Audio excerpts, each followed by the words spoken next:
Welcome to Penrose Learning, where we make understanding easy. In this video, I will explain how to use the MAX function.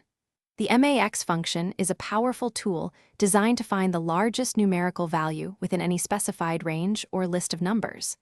Imagine you need to quickly identify the highest score on a test or the maximum sales figure in a column.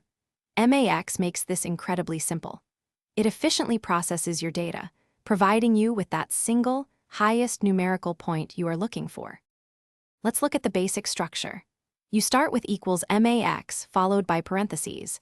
Inside, you list the numbers or cell references you want to evaluate. For instance, max 10, 25 would return 20.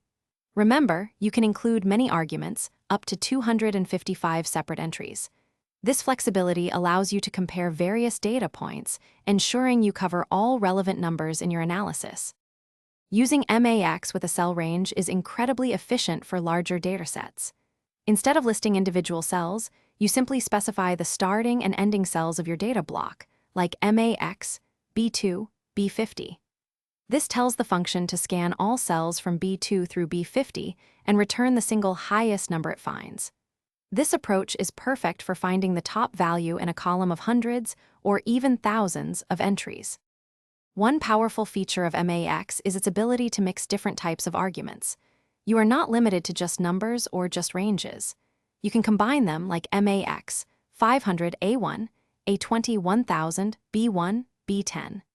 This lets you check if a hard-coded value is higher than any number in a dataset or compare different data groups with fixed benchmarks. This flexibility truly enhances your data analysis capabilities, making it a highly versatile tool. Thanks for watching. If this was helpful, leave a like and consider subscribing. See you next time.